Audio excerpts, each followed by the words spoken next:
Hello out there. My name is James Okoro. I'm a professional service provider. So today we'll be looking into something very important, and it is strategy for improving operations and results. Okay, this can actually be known as quality improvement, to be precise.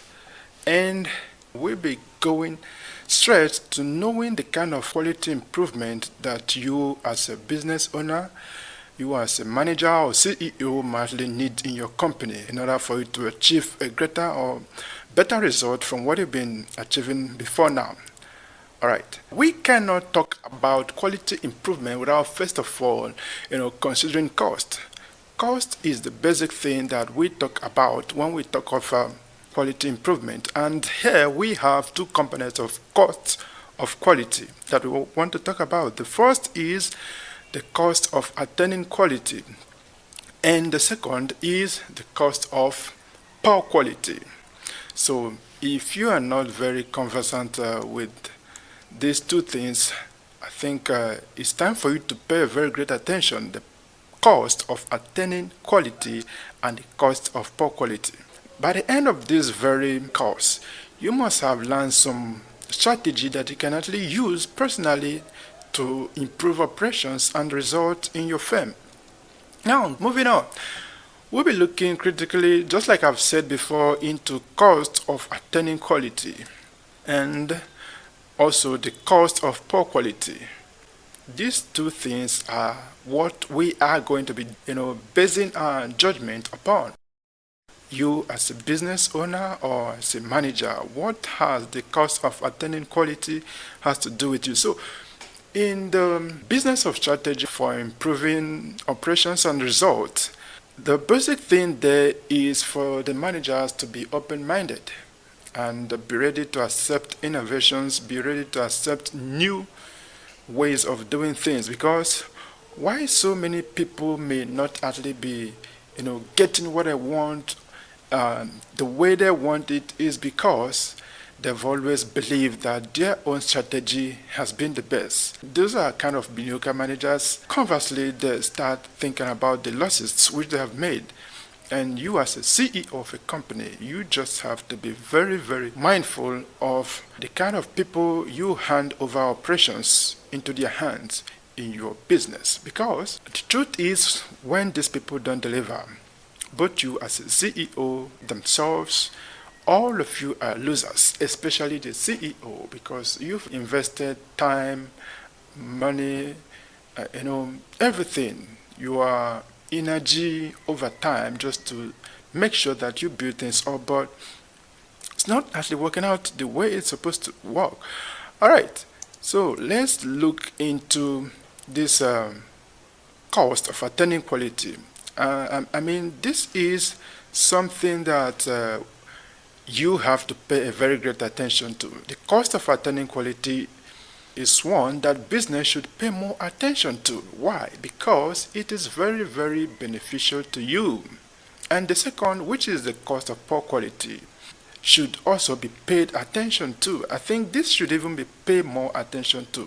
Though they add no value to your business, but is there as a guide in sound decision making in order for you to come up with something very wonderful in your business. And let us put it this way: the cost of attaining quality are planned actions. You have to plan your actions if you are trying to survive in this mission of attaining your quality. Planned actions.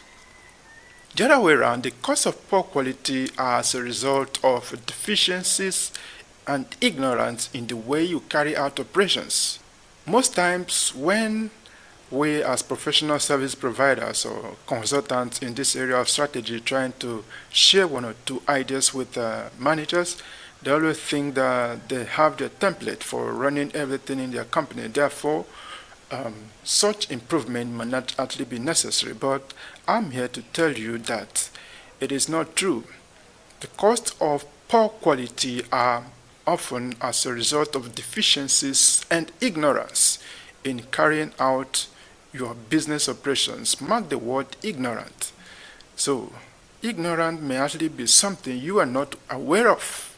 So, somehow you can actually say that it is not your fault, but now we are highlighting it before you to show you that ignorance can be your fault in business. So technically we have two types of cost of quality. The first is cost of non-conformance, and the second is the cost of conformance. We can actually link this. We can actually say that the cost of conformance can be known as cost of attaining quality, while cost of non-conformance, we can actually see it as cost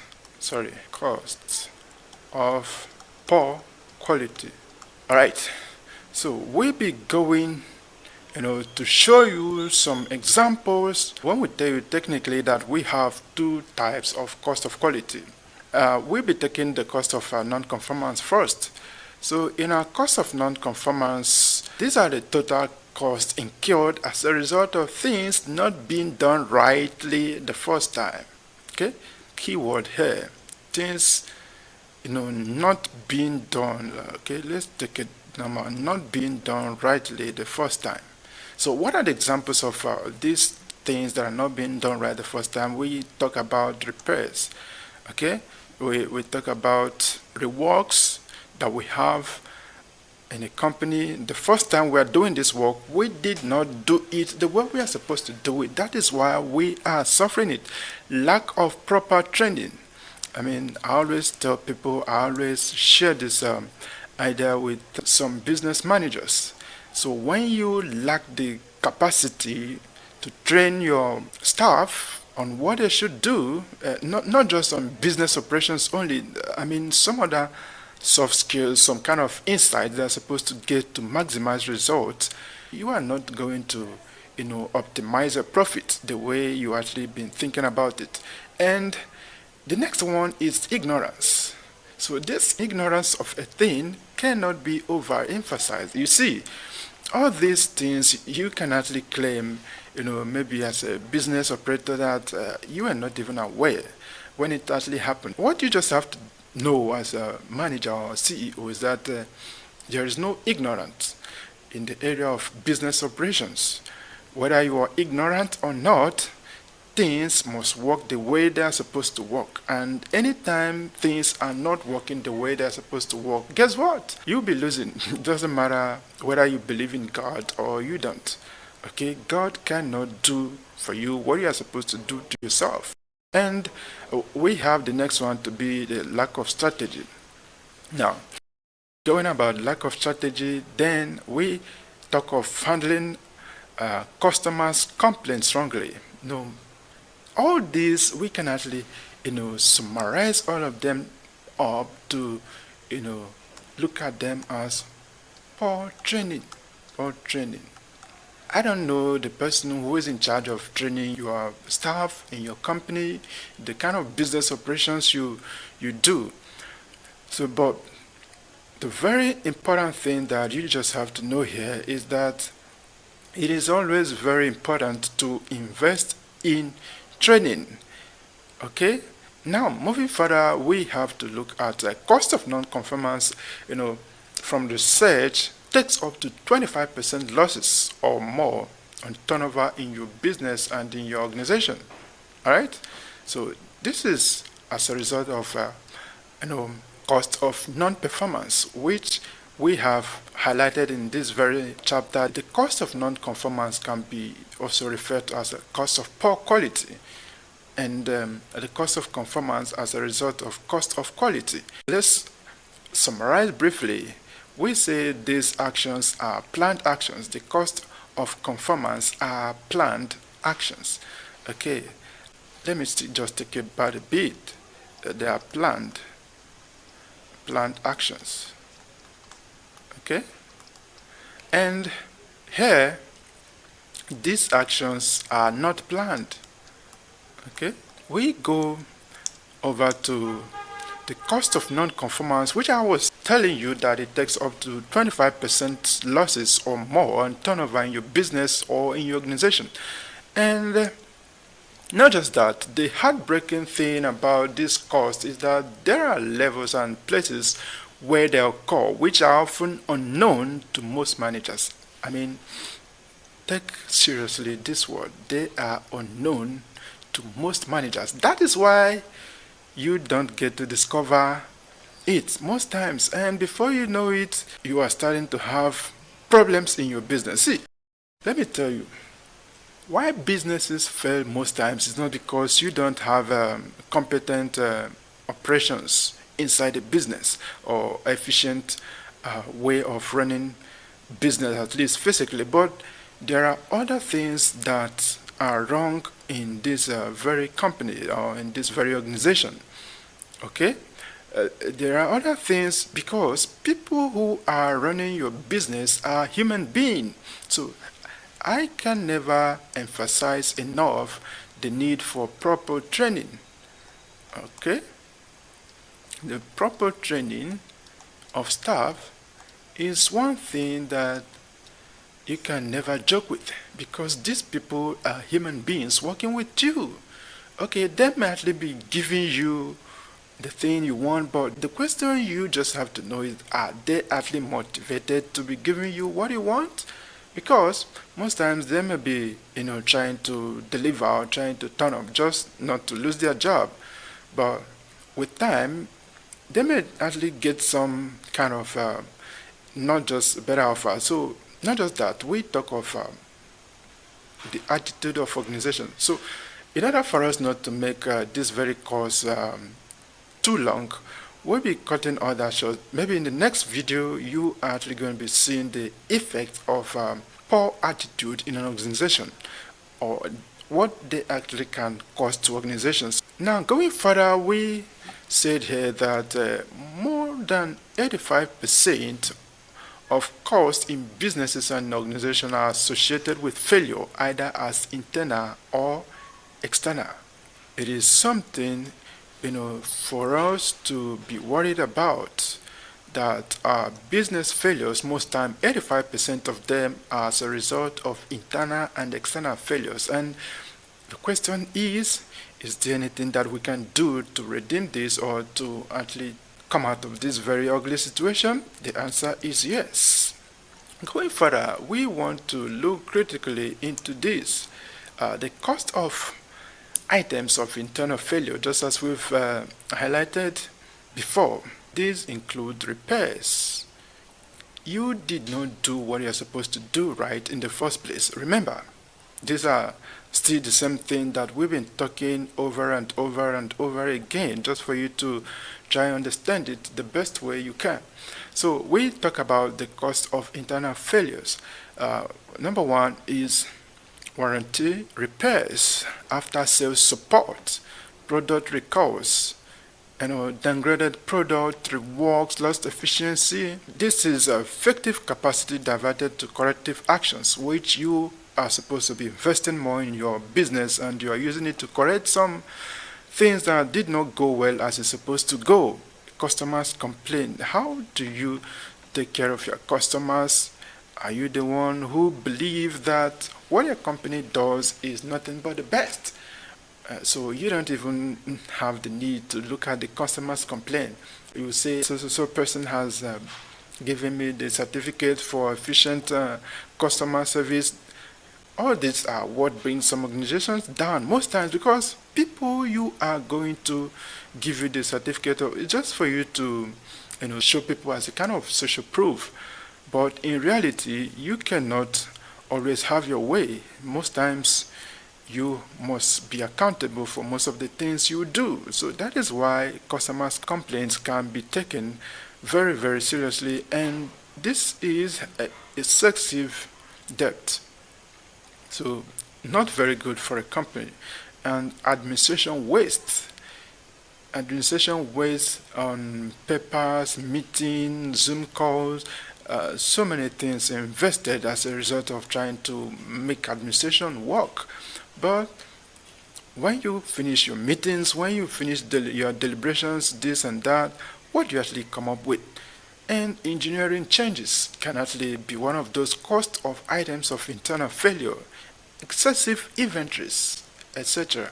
Then let's look quickly into the cost of items of external failure. When we talk of items of external failure, we are talking about those things that make us to fail, which are external.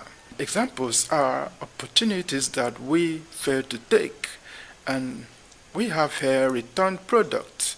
We have product liability, overdue account receivable, poor morale, which you've sent out there and they're now coming back to you as a result of cost. You see, that's why I said that what can actually make your organization to prosper most times is not because of what you think that you've done rightly.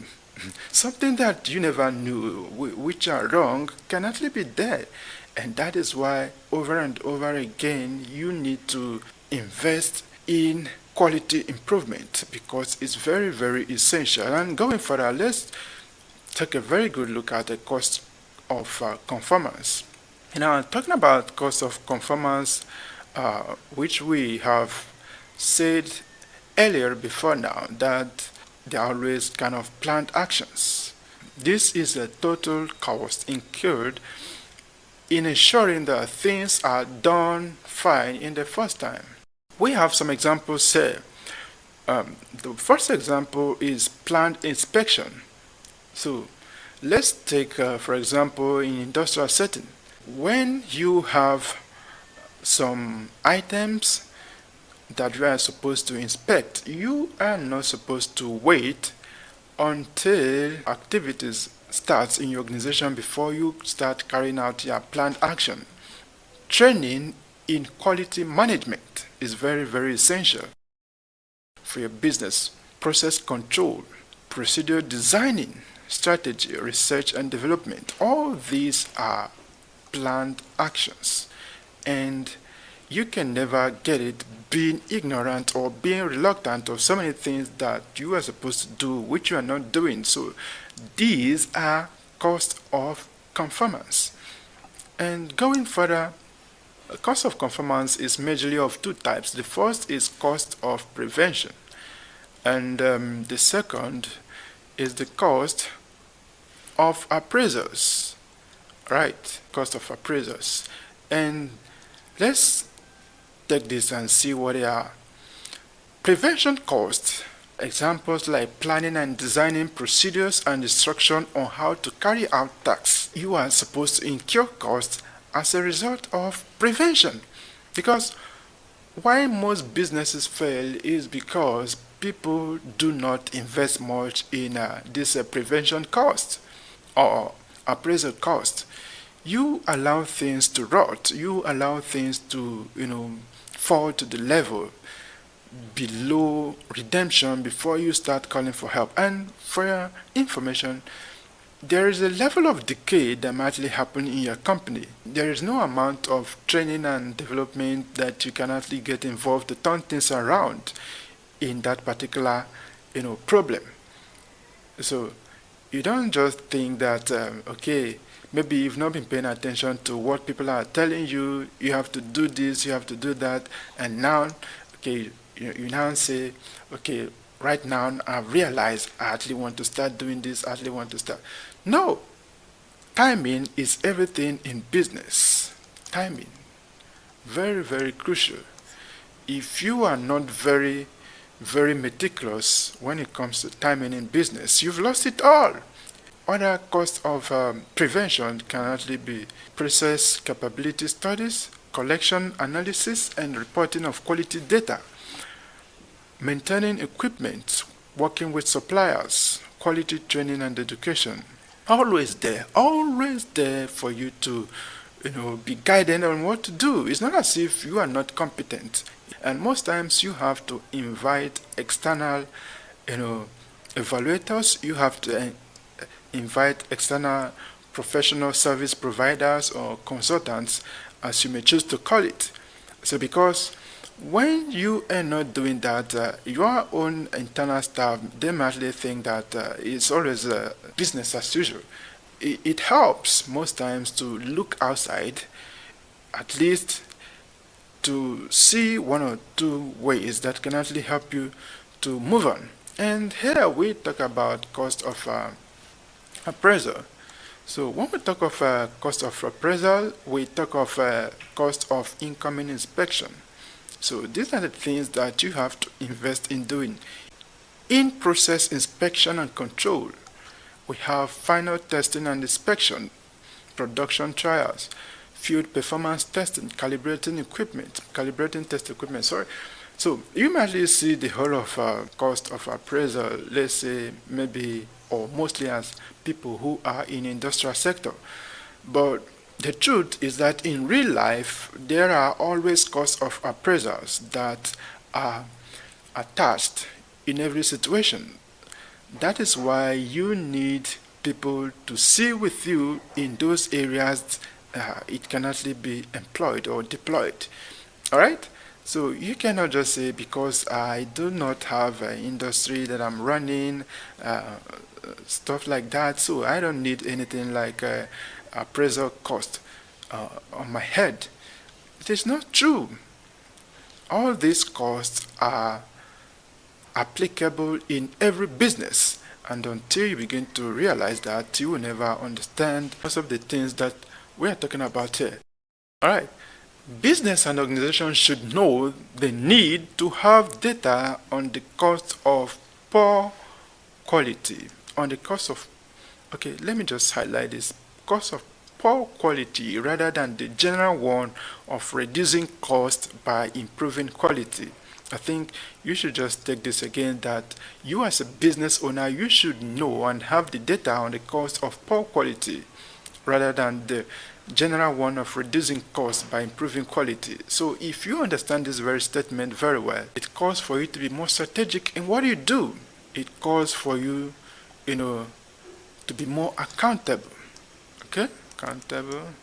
Okay, it calls for you to have a great insight. It calls for you to keep record of data on cost of poor quality, because this cost of poor quality is what is actually done in so many businesses. And just like we've said sometime before now, where some of these costs of poor quality occur, most people do not know it. So that is how dangerous this can actually be. It is very much easier for you just to go by the general one of reducing costs by improving quality. That is what everyone does. That is what some, will I say, amateur people in business or people who are still learning business do. They try to improve quality by reducing cost. Let's say they are supposed to budget $100 for energy or utility they are supposed to use in running their families. We don't want to spend $100, just make it $50, so we save cost. But they do not know that this is no longer the way of saving cost, because if you do not keep the data of the cost of poor quality, there is no need trying to go by this general one of reducing cost by just improving quality. Okay, the next thing that you just have to know here is, why do we need cost of quality in every organization? Why do we need this? Why do you as a business owner, as a manager, as a CEO need cost of quality in your organization? Let's know why. What cost of quality system does to organization? The first thing here, it should enable management to link quality improvements to the bottom line by reducing costs and increasing revenue.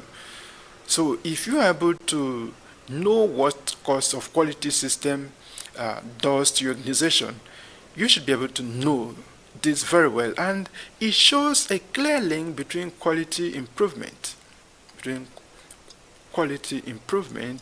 okay, quality improvement effort and tangible results in terms of cost of reduction, higher sales, profits, and improved productivity.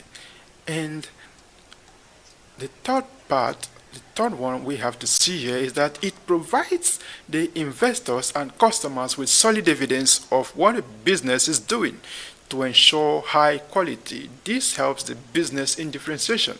So there are so many things to talk about. We talk about business differentiation, which is very key in you managing your business. There are things that we just have to, pay very great attention to here. The third thing here, which says that it provides the investors and customers with solid evidence of what a business is doing to ensure high quality. This is what I'm talking about. Why do we need cost of quality? Why do you as a business person need cost of quality in your organization? I think if you cannot go home with anything here, the third thing should actually interest you, that it would provide your investor or your customer with solid evidence of what a business is doing to ensure high quality.